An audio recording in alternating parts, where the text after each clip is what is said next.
Hello again. Hey guys. We're here at Nerdy Enough headquarters, and we're just watching a video on the specifications and the stuff that the Xbox One is going to be able to do. Lots of DRM stuff and whatnot. Yeah, mainly the whole used game stuff and how that's going to work. And we learned a couple of... There's some good and there's some bad mixed in, but it all depends on everybody's point of view, I guess.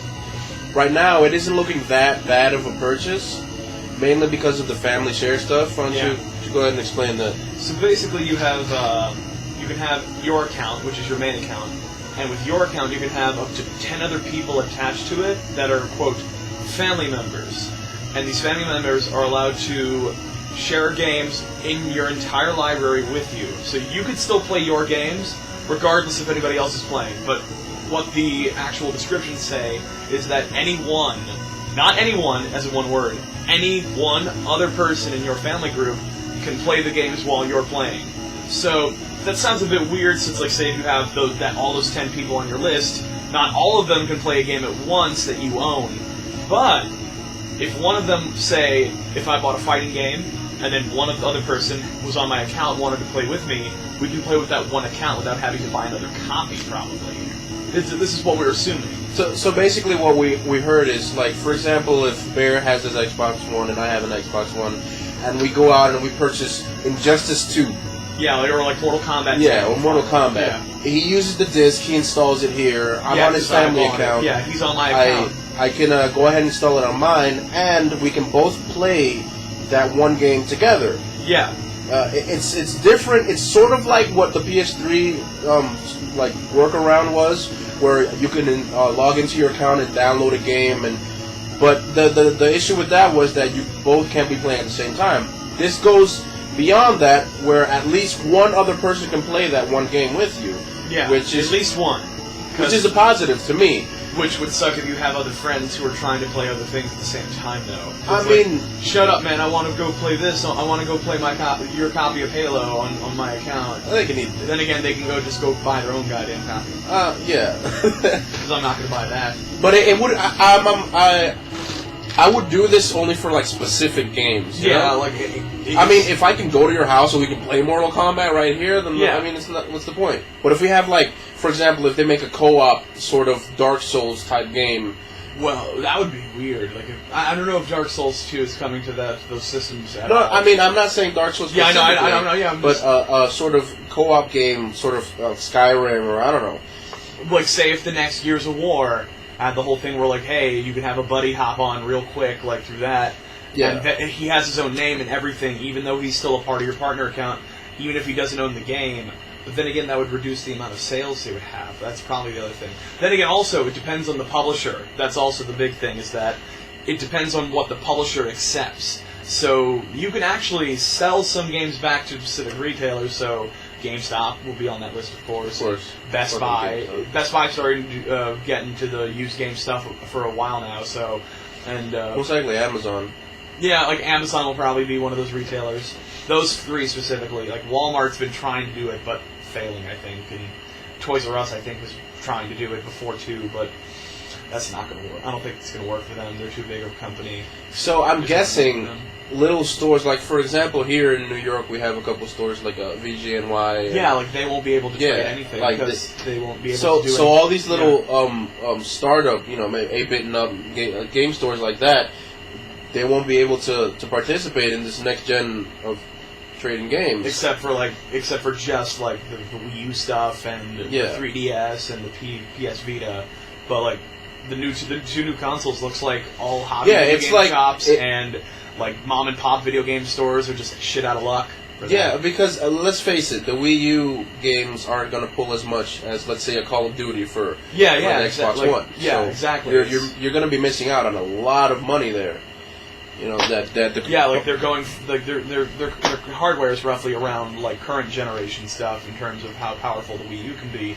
So, but from what I've been hearing is that because of like the transition is going to be very different from the last few consoles, where it's like instead of just completely abandoning the last console, they're kind of going to work in tandem together. So it's like we're going to have a lot of games this generation, and for like maybe the next year or two, that are going to be for both 360, Xbox One, PlayStation 3 and PlayStation 4. So it's like, there will be subtle differences, but eventually there's going to be some point in time where it's not going to make sense to make it for the PlayStation 3 and the 360 anymore, and just make it exclusively for the 1 and the 4. Yeah, I don't know. I mean, the only way I can see that happening if the game has too much graphical needs. Yeah, like it would be made straight from the ground up for these new consoles. Yeah, and that would be the only reason why it wouldn't be on Xbox One. Like I'm trying to think of another example, like Watch Dogs, Assassin's Creed's coming out for both.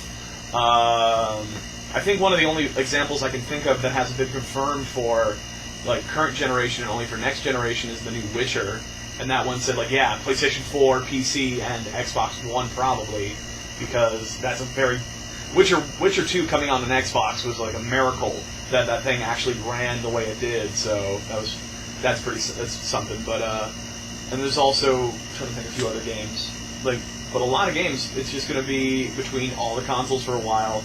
And also they were saying that Microsoft was talking to people saying, keep your Xboxes, they're going to be around for a while. We're not going to just abandon support like we did for the Xbox Original. And now I have to say Xbox Original because I can no longer say Xbox One, right, Francis? Yeah, you can't just, fucking.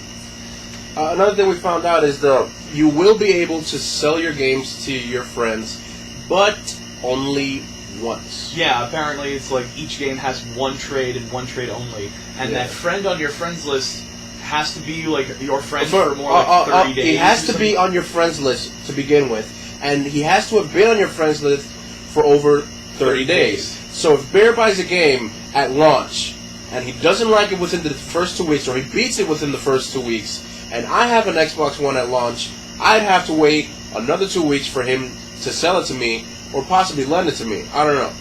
Yeah, or like what if you get into the situation of a really crappy game? Yeah.